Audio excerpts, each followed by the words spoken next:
और एक खबर यह भी है कि ज़ैपोरिज़िया न्यूक्लियर प्लांट पूरी तरह से सुरक्षित है। ज़ैपोरिज़िया न्यूक्लियर प्लांट पूरी तरह से सुरक्षित है। इस पावर प्लांट में बड़ी संख्या में हथियार रखे गए थे। रूस की मीडिया जब प्लांट के हालात जानने पहुंची तो पता चला कि वहां पर हथियार रखे गए थे। युद्ध के दौरान न्यूक्लियर प्लांट पर हमला हुआ था।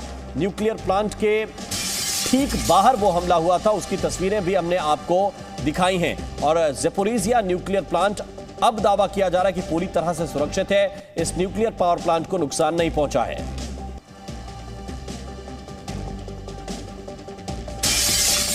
और इन सबके बीच एक और बड़ी खबर है, वो भी अब तक पहुंचाते हैं। युद्ध में काफी तबाही हुई है। खार्किव में रूस के हमले से काफी तबाही हुई है।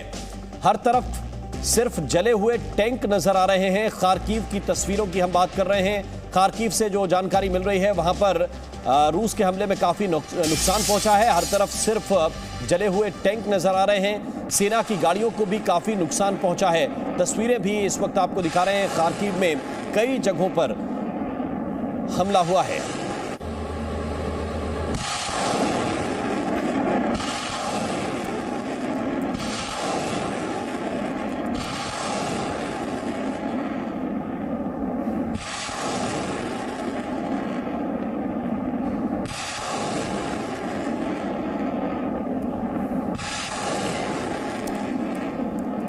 हमारे साथ इस वक्त आरएस मल्होत्रा जुड़े हुए हैं और टीपी त्यागी साहब जुड़े हुए हैं, डिफेंस एक्सपर्ट है। पहले आरएस मल्होत्रा साहब, मौजूदा सिचुएशन को आप किस तरह से देख रहे हैं? जी, ये सिचुएशन बहुत अच्छी नजर नहीं आ रही है। 3 राउंड की बात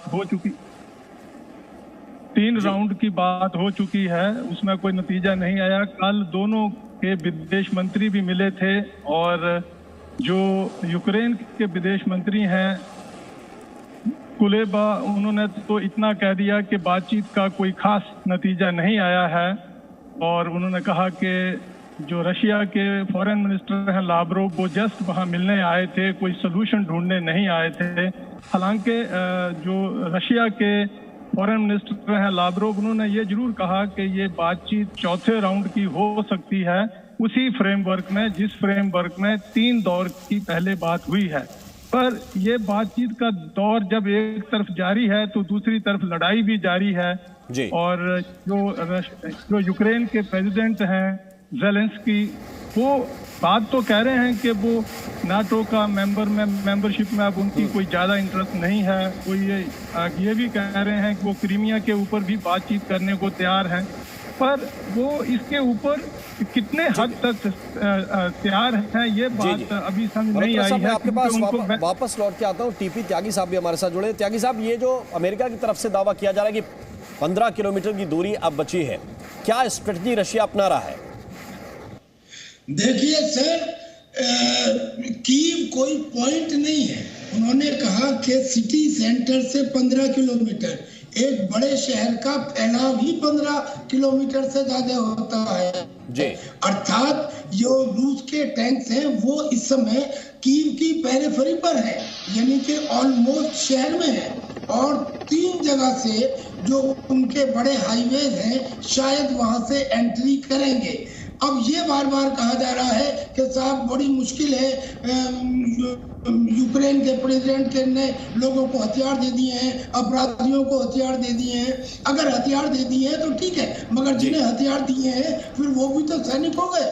अब वो कच्चे बच्चे बरसाती सैनिक जो है वो रूस के सैनिकों के सामने कहाँ ठहरेंगे? बिल्कुल। हमारे साथ एसपी सिन्हा साहब भी जुड़े हुए हैं। सिन्हा साहब, ये ठीक कह रहे थे टीपी त्यागी जी कि आपने सिविलियन को हथियार पकड़ा दिया तो उसमें और सेना में कैसे फर्क करेंगे रूस के सैनिक, लेकिन इस वक्त की सिचुएशन को कैसे देख रहे हैं? एक तरफ पहले कुछ वक्त के लिए सीज फायर किया गया, अब तेजी से सेना आगे बढ़ रही है और ये दावा यूक्रेन या रशिया का नहीं, अमेरिका की सेना की तरफ से दावा है। देखिए, जो जिस तरह से वॉर को मैं देख रहा हूँ कि क्लेम और काउंटर क्लेम और फॉग ऑफ वॉर के में जो पहला कैजुअलिटी होता है वो है सत्य, ट्रुथ का कैजुअलिटी होता है, वही मैं देख रहा हूँ। डे 2 पे आपको याद होगा, आप ही के चैनल पे कहा जा रहा था कि रशियन टैंक्स 10 किलोमीटर दूर हैं। फिर शाम को बीबीसी का रिपोर्ट था कि रशियन टैंक 30 किलोमीटर दूर हैं। तो इस परिप्रेक्ष्य में मैं कहना चाहूँगा कि यदि डे 2 के शाम तक 30 किलोमीटर दूर थे, टैंक की स्पीड होती है 65 किलोमीटर पर आवर, वो पीस टाइम की स्पीड है। बैटल जोन में मान के चलिए 5 से 6 किलोमीटर, मैं 2 किलोमीटर मांगता हूं, तो 30 किलोमीटर 15 घंटा, तो 3 तारीख के मार्च 3 के रात तक तो विजय हो जाना चाहिए था, हुआ नहीं। आज 16वां दिन है, फिर कहा जा रहा है कि 15 किलोमीटर, तो ये क्या मतलब 13 दिन में सिर्फ और सिर्फ 15 किलोमीटर रूस की सेना के टैंक ने कवर किया है, ये विश्वास नहीं। ये पॉइंट है, मैं आऊंगा इस पे आपसे और आगे सवाल करूंगा। यहां वक्त एक छोटे से ब्रेक का है। रूस के टैंकों पर लगातार यूक्रेन के हमले जारी हैं, या ये कहिए कि पलटवार जारी है। ड्रोन से रूसी टैंकों को तबाह करता हुआ यूक्रेन, तस्वीरें भी उसकी सामने आई हैं। यूक्रेन के ड्रोन अटैक की नई तस्वीरें सामने आई हैं और लगातार ड्रोन से हमले किए जा रहे हैं, ऐसा दावा यूक्रेन की तरफ से किया जा रहा है। और यूक्रेन ये दावा कर रहा है कि रूस की सेना को हम हर तरह से रोकने की कोशिश कर रहे हैं। और पिछले कई बार इस तरह की तस्वीरें जारी की गई हैं यूक्रेन की तरफ से, जब रूस की सेना को उन्होंने बड़ा नुकसान पहुंचाया है। और एक बार फिर से ये जो तस्वीरें आई हैं, ये ड्रोन अटैक की तस्वीरें हैं, ड्रोन से हमला किया गया है। ये जो तस्वीरें हैं वो दिखा रही हैं कि किस तरह से टैंक को नुकसान पहुंचाया गया है। रूस की सेना के टैंक को तबाह करने की ये तस्वीरें, जिस पर ड्रोन अटैक किया गया, ये दावा कर रहा है यूक्रेन की उनकी तरफ से हमला किया गया है। Presenting B News app, available on Google Play and App Store. Download it now.